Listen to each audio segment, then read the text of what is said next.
Hey viewers, welcome to another lecture of our substation protection and control series, and this is our module 5. Here we will learn about the differential protection scheme. This type of protection scheme is implemented to the costly equipments of a substation. For example, power transformer, alternator, motor, bus bar, etc. This is a one-line diagram for 132 by 33 kV power substation. We have 4 feeders here, and these 4 feeders are being fed by these 2 power transformers T1 and T2. So to isolate the faulty section during any fault, the first thing which we need is the circuit breaker at convenient point. So this is the diagram where we have placed circuit breakers at convenient points. Now to implement the differential protection scheme, we need to define boundaries for each and every equipment, right? Suppose we are interested to implement differential protection scheme to this transformer T1 and to this transformer T2. To implement this, we have to set boundaries for this T1 and the boundaries for T2. So boundaries can be set with the installation of CT or current transformer. So here goes our figure. These two CTs are the boundaries for this transformer T1. Similarly, these two CTs are the boundaries for this T2. So this is the protective zone for T1 and this is the protective zone for T2. So any fault occurring within this protective zone will be treated as fault by this relay. Similarly for this also. So let's see one by one how the circuit behaves for in-zone and out-zone faults. So this is our case 1 where we have considered a fault has occurred in this bus F1. So as you can see here that this fault is outside of this zone 1 and outside of this zone 2. So let's see how this zone 1 and zone 2 relay behaves. So during this fault current will be feeding from this CT, it will go to this transformer, and again from this CT it will get fed to this point here. Similarly, for this also, current will be flowing from this side. It will go through this transformer T2, again this CT, and it will go this side and will get fed here.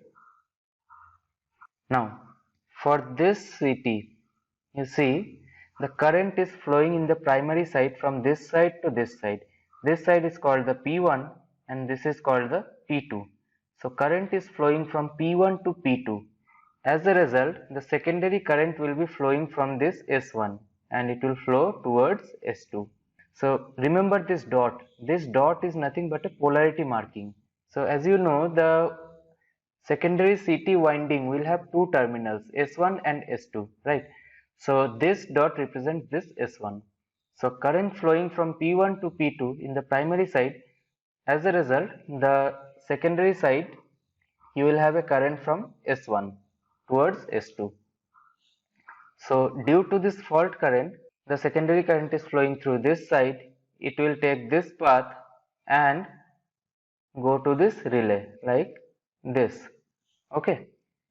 Similarly, for this CT, the primary current is flowing from again P1 to P2, and to compensate this, a secondary current will be flowing from this S1. It will take this path and it will come to this side. So you see the relay coil will have two currents in opposite direction, and if these two CT secondary currents are matched, for the time being we can consider that these two CTs are in matching condition. So the secondary currents flowing through this side and flowing through this upper side will cancel each other. So there will be no resultant current in this relay and this relay will not operate. So this is the desired condition, as because the fault is in out zone and the relay should not trip under this condition. Let's see the case of transformer T2. Here also primary current flowing from here P1 to P2. To compensate this, the secondary current will be emerging out from this S1. It will take this path, come to here, and it will take this path. Similarly, for this CT, the current is flowing from P1 to P2.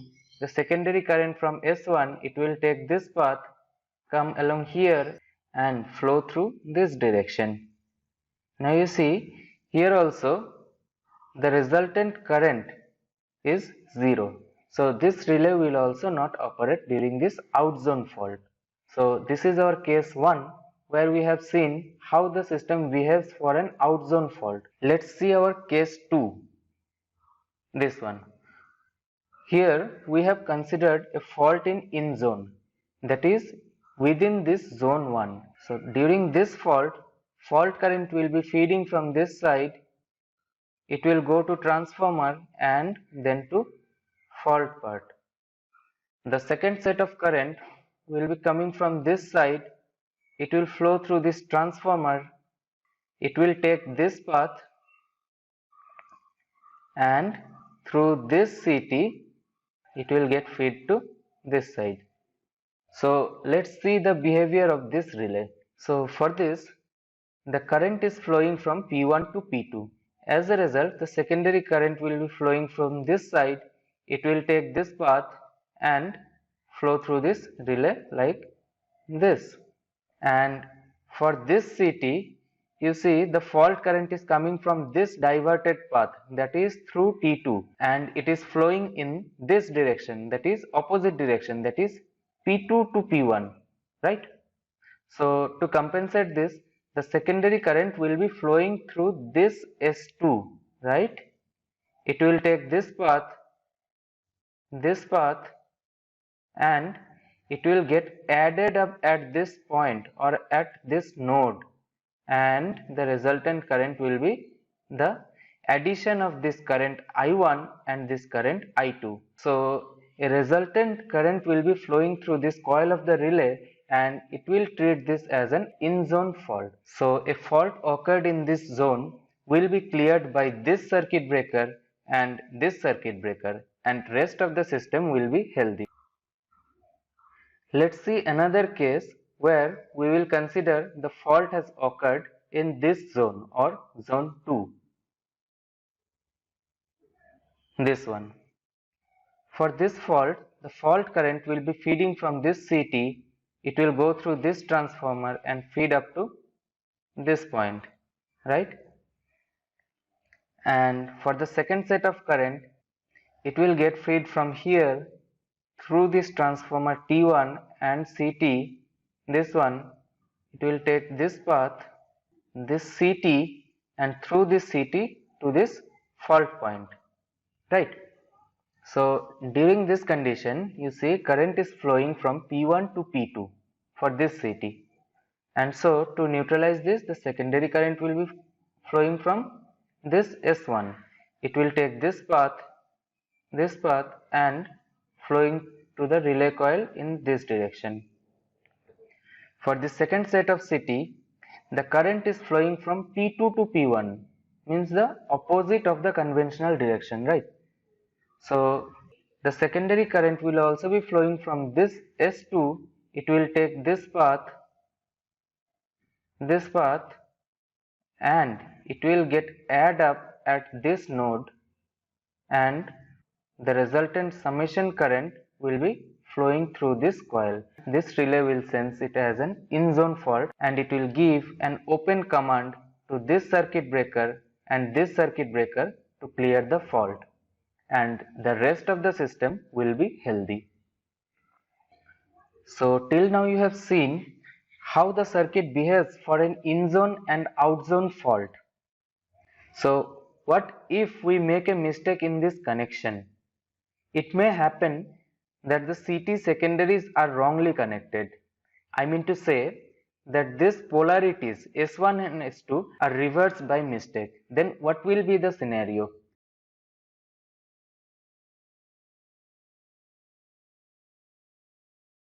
I mean to say this one. Here you see this S2 is get connected to this S2 of this second CT, right? In the previous example, you have seen this S1 and this S2 is connected for the normal operation of the differential protection scheme. Now we have considered that this S2 and S1 are not connected like this way.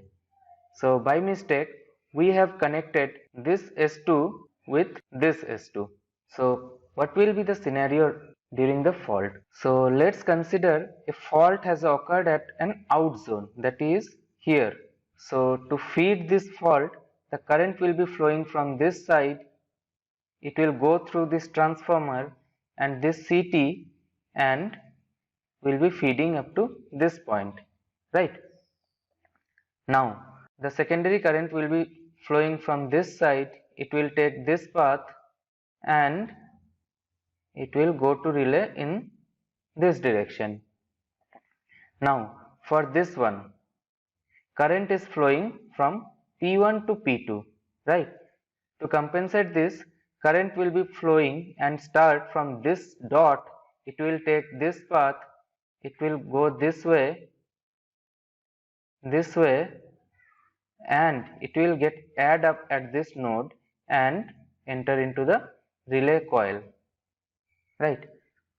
Now you see the resultant current is not zero, it is added up, and this relay will sense current and it will detect this as a fault and give command to this circuit breaker and this circuit breaker to clear the fault. But you see the fault is in out zone, it is not within this protective zone, and this condition is not desirable, right? The purpose of this differential protection is to protect only this zone, right? It should not sense beyond this zone. But since we have made a mistake in the connection of the CT, it will give a trip command whenever there is a fault in out zone, right? So connection of the CT with right polarity is most essential during the implementation of this differential protection scheme. Got it? Now, this differential protection scheme is very sensitive to fault, so proper connection and proper relay coordination is utmost essential for smooth operation of the system. In real life, we face some constraints which leads to undesirable tripping.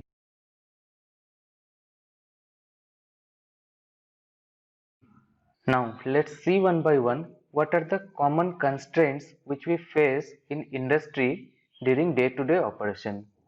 So number one is the difference in CT ratio.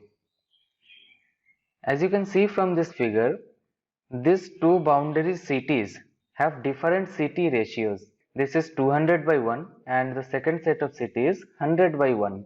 Now you see load current of 100 ampere is flowing through this circuit. For this 200 by 1 CT, it will give a secondary current of 0.5 ampere from this side. Similarly, this CT 100 by 1 ampere, it will give a secondary current of 1 ampere as per the CT ratio, and it will flow from this upper side. Now you see during the normal condition also there is a residual current flowing through this relay coil, and the relay will sense this as an in-zone fault. So this kind of residual current will lead to undesirable tripping, right? So this need to be overcome. So how we do this? We introduce a matching factor at this point so that this 1 ampere get reduced to 0.5 ampere. So whenever we find a difference in CT ratios, we introduce a matching factor at the secondary points. This is the number one constraint. The second is the tap changing of the transformer. Suppose this equipment is our transformer. As the tap changes, the voltage level also changes. Accordingly, there are some difference in the primary and the secondary current. So our differential relay will treat this tap changing as a differential current or differential fault. This will also give rise to undesirable tripping. Number third is our CT tolerance. You see this figure, although these CTs have equal turns ratio, but their tolerance may not be same. It may be plus minus 10% for this one and it may be plus minus 10% for this one. During normal conditions, suppose 200 ampere current is flowing through this CT through this equipment and is being fed to this load. So this CT sees a primary current of 200 ampere and this CT is also seeing a 200 ampere of primary current. So a secondary current of 1 ampere should flow from the secondary of this CT and also through the secondary of this CT. But since this instrument has an error of plus minus 10%, so let's take a worst condition where this CT is delivering an error of minus 10% and this CT is delivering an error of plus 10%. So for this minus 10%, the secondary will have 0.9 ampere and for this positive 10% error, this secondary will have plus 1.1 ampere of current at the secondary. So you see the difference in current is still 0.2% during the normal operating condition. So if our relay is set to very low setting, then this can also be treated as a differential fault and this will also lead to unnecessary tripping. And this difference in current will increase as the load current increases. So this is also an undesirable effect. So the number 4 constraint is our CT saturation. You see this figure, a fault has occurred in the out zone here and the fault current is supposed to be 10,000 ampere. So 10 times of the normal CT current will be flowing through this CT and this CT. As because the fault current is being fed from here, it will go through this equipment through this CT and will fade up to this point. So for this CT, it will see 10,000 ampere flowing from P1 to P2 at its primary. So the secondary current of 10 ampere will be flowing through this S1. It will take this path and flow to this relay coil. And for this CT also, the current is flowing from primary P1 to P2 of this CT. And a secondary current of 10 ampere will be flowing from this S1. It will take this path and through this coil. Now you see these two currents are opposite in nature and will cancel each other. Now consider a situation, this fault current is very high and one of our CT or this CT2 gets saturated. As the CT gets saturated, the secondary current will not be in proportional to its CT ratio. And as a result, a difference in current will be flowing through this relay. And for this reason, this outzone fault will also be treated as an in-zone fault and the differential relay will operate. The fifth constraint is our harmonic content, this one. So we are taking the example of a power transformer and this power transformer is being charged at no load. That is, it is being charged from 132 kV side and this breaker is kept in open position. So as you know, during the charging of a transformer, it will take a huge inrush current and this inrush current will be reached in second harmonic or the reach in DC component, and this charging current is a normal phenomenon for this transformer. So during charging, this CT will see a primary current or the charging current, but this CT will not sense any current. So for this CT, differential current will be flowing through this path, and for this CTs there will be no secondary current or a very minimum secondary current. So the resultant current again is not equals to 0 and this relay will sense this as a differential fault current. So this will also lead to unnecessary tripping. So all these points, that is point 1 to point 5 which we have discussed till now, this can be overcome by using the slope approach in relay. Now what is slope approach? We need to make the relay understand that which type of faults are the differential fault and which type of faults are the transients, and those should not be treated as differential fault, right? So before proceeding into that, let's understand one simple term which is called the bias. Bias is nothing but the average of these two secondary current. Suppose this current is termed as I1 and this current is termed as I2, right? So I1 plus I2 whole divided by 2 is termed as bias. As you can see from this figure, this was an example of CT tolerance which we have discussed few minutes back, right? So you see, for this CT tolerance, if you remember, we have a differential current of 0.2 ampere when a fault current of 200 ampere is flowing through this equipment. But this 0.2 ampere is not constant. It depends upon the load. If the load current is increased to 400 ampere, then our difference current or the differential current will be 0.4 ampere, right? Similarly, if it is 100 ampere, then the differential current will also be reduced from 0.2 ampere to 0.1 ampere. So we can say that the differential current is a function of load current, and we can also say that the differential current is a function of bias current. As the bias current increases, our differential current also increases, right?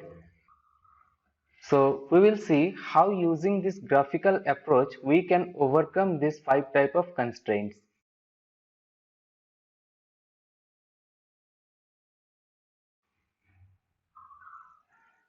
In numerical relay, you will find this type of parameters, and these are programmable, right? You can set or change the value of these parameters.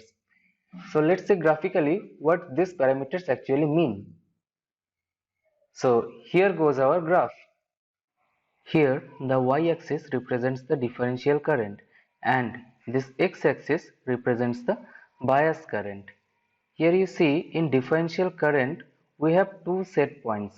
One is the low set and another is the high set. So here we have kept the differential low set to be 30% and high set to be 800%. So ID single greater, it represents the differential low set, and ID double greater represents the differential high set. So these are programmed in relay.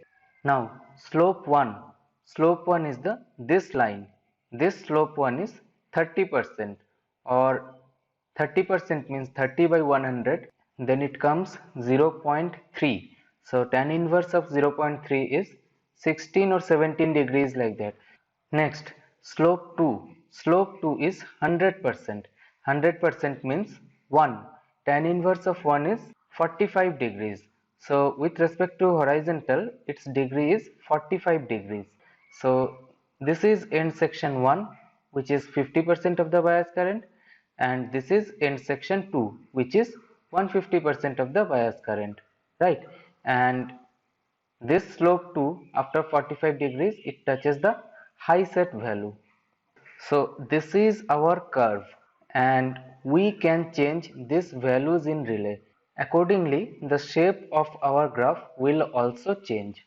So now, as you can see, this line, the region below this line is the non-operating region, and the region above this is the operating region, right?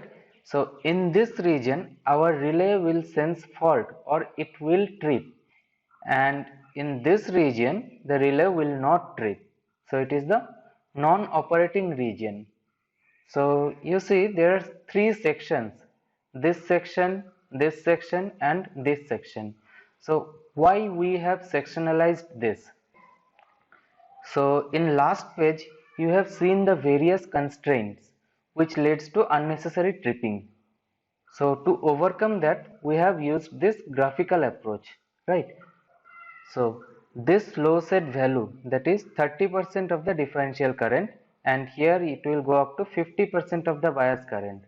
So this region is meant for the switching transient. Okay. Next, this section. This section is meant for the CT tolerance, CT tap changing, and the harmonics. That is, the second harmonic will come nearly at this region, fifth harmonic will come at this region. Next, this section, this large section is for the CT saturation. As you know, During the saturation, our bias current will also be very high, and small difference in relay differential current will also be high, as because this bias current is very high. So this region is meant for the CT saturation. So using this curve, we make the relay understand that these are the regions where the transients may occur and the relay should not trip under this condition. If it crosses this boundary, if the differential current crosses this boundary for a predefined value of the bias current, then our differential relay should trip. So unnecessary tripping can be avoided using this slope approach.